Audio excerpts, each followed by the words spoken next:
Bien, en esta parte vamos a ver la comparativa o comparando la eficiencia en la conversión de la energía, tanto en tecnologías de generación como tecnologías de almacenamiento, en tecnologías de motores, tecnologías de electrodomésticos y finalmente pues veremos una tabla comparativa, valga la redundancia, de lo que es la eficiencia en los motores dependiendo de su capacidad.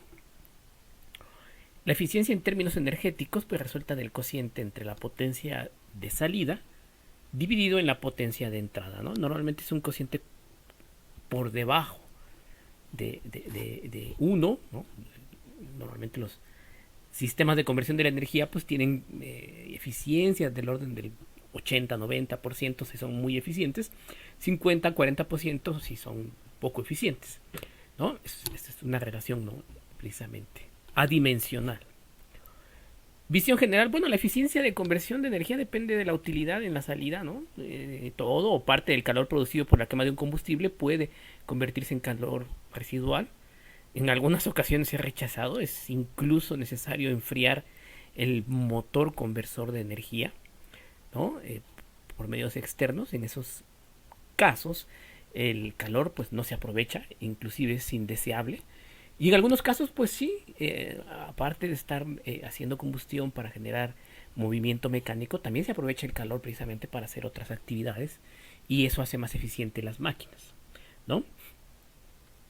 En lo particular, bueno, la eficiencia de conversión de energía es, como les decía, un número adimensional, dividir potencia entre potencia, y nos lleva al punto en que, pues, si hubiera sistemas conversores de la energía 100% eficientes, ¿no? O sea, aprovecharían toda la energía que reciben, lo cual pues es muy difícil de tener.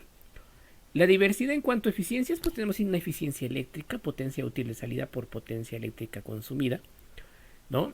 Eficiencia mecánica, eficiencia térmica o eficiencia de combustible, la eficiencia total, la eficacia luminosa, que en el caso de las lámparas pues se mide en lúmenes, ¿no? Y en cuanto a la eficiencia en generación, aquí es donde empezamos a ver la diferencia entre tecnologías, ¿no? Nos comenta la tabla que la turbina de gas, que es la conversión de químico a eléctrico, puede llegar hasta un 40%. Ahora, en una turbina de gas, en un ciclo combinado, ¿no? Turbina de gas más turbina de vapor, que es químico, térmico, eléctrico, la eficiencia se incrementa hasta un 60%.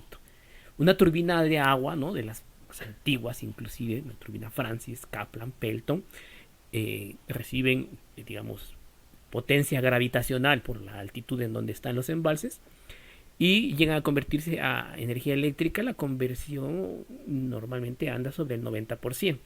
Prácticamente logrado, o sea, quien dice, bueno, los alternadores han llegado a un nivel, ¿no? En donde se tienen esas eficiencias y el transporte del agua hacia donde se va a ser utilizado también es bastante eficiente, ¿no? Se ha logrado una eficiencia muy muy alta. La turbina eólica de cinético, de movimiento, ¿no? Que nos produce el viento, a eléctrico hasta un 59%, sería su límite teórico. La celda solar, la celda fotovoltaica, radioactivo eléctrico, aprovechando la naturaleza corpuscular de la luz, se logran eficiencias, dependiendo de la tecnología, entre el 6 y el 40%. Según menciona aquí el autor de esta tabla, que del 85 al 90% va a ser el límite teórico.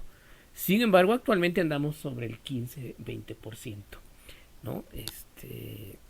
Incluso todavía bajo prueba de laboratorio. La pila de combustible de químico eléctrico hasta en un 85%, vale decir pues que la pila de combustible recibe hidrógeno o algún otro gas y proporciona vapor de agua, calor y electricidad, ¿no? Entonces, en esa transformación, si el calor se aprovecha, pues se puede llegar a tener hasta un 85%. ¿No? La generación mundial de electricidad, ¿no? La producción bruta de 39% y la producción neta del 33%. Comparativa en cuanto a eficiencia en almacenamiento, aquí podemos observar, ¿no? La batería de ácido sólido, es plomo ácido, mejor dicho, puede ir del 50 al 95%. Obviamente estamos hablando de pilas recargables, baterías, propiamente dicho. Hidruro metálico de químico a eléctrico reversible, obviamente, 66%. Y una tecnología más moderna, ¿no? La de ion litio, químico eléctrico reversible, del 80 al 90%. Están logrando eficiencias cada vez más altas eh, con diferentes materiales o con la sintetización de diferentes materiales. La comparativa en cuanto a eficiencia motores, la clásica comparativa entre el motor de combustión interna de químico a cinético, que va del 10 al 50%. El motor eléctrico a cinético, va del 70 al 99,99%. Obviamente aquí exageran un tanto. En realidad un motor eléctrico puede tener eficiencias tan altas como el 95 en el caso de máquinas síncronas, y del 92-93% en el caso de máquinas de inducción, ¿no? Obviamente aquí hacen una referencia respecto al tamaño, qué tan eficientes pueden ser motores de muy poco caballaje, fraccionarios, motores muy pequeños, son los menos eficientes. Se diseñan obviamente para ir colocados en determinados lugares. La función objetivo en cuanto a su diseño no es precisamente ser eficiente, sino caber en el lugar donde se van a colocar. Y la eficiencia se deja por un lado, pues porque no trasciende tanto perder 1 o 2 watts cuando se aprovechan otros 2, ¿no? No así en motores ya cada vez más grandes, cada vez más de mayor capacidad. Se busca no solamente hacerlos de geometrías más pequeñas, sino de aprovechar mejor aún lo que es todo el material magnético y evitar los puntos de saturación, ¿no?, en el material magnético que en un momento dado logran provocar precisamente esos problemas y generan calor también. La eficiencia de los aparatos electrodomésticos: tenemos aparatos como un refrigerador del hogar, sistemas de entre el 20%, sistemas de alta gama entre 40 y 50%. La bobilla incandescente, pues es obvio, ¿no?, es un sistema ineficiente que se ocupó durante mucho tiempo, del orden del 5 al 10%. Lo que más emite una de estas lámparas es calor, pero lo que más se desea de ellas es luz. Pero en ocasiones se utilizan, ¿no?, sobre todo se solían utilizar antes de tener tecnologías diferentes en lo que son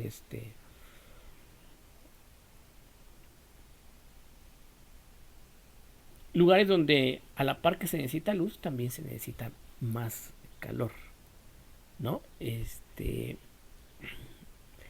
El diodo emisor de luz del 4.2 al 53%, la lámpara fluorescente hasta un máximo de 28%.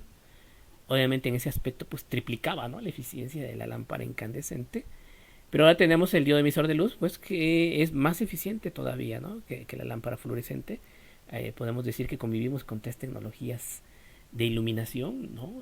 Actualmente pues con los modernos LEDs, pero todavía en muchos lugares se sigue ocupando y se ocupa lámparas fluorescentes, ¿no?, en donde se necesita más calor que luz en las incubadoras para la crianza de aves, ¿no? Todavía se sigue ocupando esa tecnología incandescente y se siguen fabricando lámparas para ese fin. Y aquí nos mencionan una serie de tecnologías de lámparas de alta gama, de iluminación de lugares grandes. Lámparas de vapor de sodio de baja presión, hasta el 40.5%. Ese tipo de lámparas se ocupaba, produce una luz amarilla, se ocupaba más bien en carreteras, en países y en lugares donde en un momento dado hay mucha lluvia, porque la luz blanca se pierde, ¿no?, con los lugares de mucha llovizna. Y la luz amarilla, aunque pues no es del mejor aspecto, sí se logra conservar cuando se tienen periodos largos de lluvias. Lámparas de halogenuros metálicos hasta el 24%. La fuente conmutada aquí aparece, ¿no?, como un sistema de conversión de la energía, muy utilizada ahora en sistemas de carga de baterías, hasta el 96% de su eficiencia. La ducha eléctrica del 90 al 95%. Y el calentador eléctrico muy cercano al 100%, ¿no? En lo particular tenemos la eficiencia del motor eléctrico y sus valores más comunes. Podemos manifestar que en el motor, la potencia eléctrica de entrada pues tiene las siguientes pérdidas que se manifiestan todas en forma de calor, tanto por lo que es el efecto Joule y cuadrada R en los devanados de las bobinados de los motores, y también pérdidas eléctricas en las jaulas de ardilla, la mayoría de motores de inducción de ese tipo. Eso en cuanto a pérdidas eléctricas. En cuanto a pérdidas magnéticas, corrientes de Edison, corrientes parásitas y las pérdidas por Foucault, que vendrían siendo pues corrientes parásitas propiamente dicho, ¿no? Todo lo que es la pérdida de energía al transportar el flujo magnético en los núcleos, las pérdidas del material magnético. Y finalmente las pérdidas por vendaval, las pérdidas que se sufren en los, o se tienen, o se suscitan en los valeros, la resistencia, ¿no?, al rodamiento que existe por parte de los cojinetes valeros, ¿no? Y finalmente pues lo que se aprovecha es la energía ya en la flecha del motor. Obviamente los motores de menor tamaño, de menor capacidad, aquí estamos viendo motores de 10 caballos, pues tienen una eficiencia del 86-87%, dependiendo de su naturaleza acá. Mientras mayormente sean cargados, se tienen, o sea, las mejores eficiencias están entre el 75% y 100% de la carga nominal, lo que implica seleccionar adecuadamente un motor para que trabaje en esa banda de carga. Y obviamente mientras más grande es un motor, da espacio a un mejor diseño, y se tienen motores hasta de 30 caballos muy cercanos al 90%. Mientras más grande es un motor, digo, o máquina eléctrica, generador, da espacio a una mejor optimización respecto a sus geometrías, y con ello se logran mayores eficiencias, como en el caso de los alternadores de varios megawatts con eficiencias de hasta el 95%. Muchas gracias.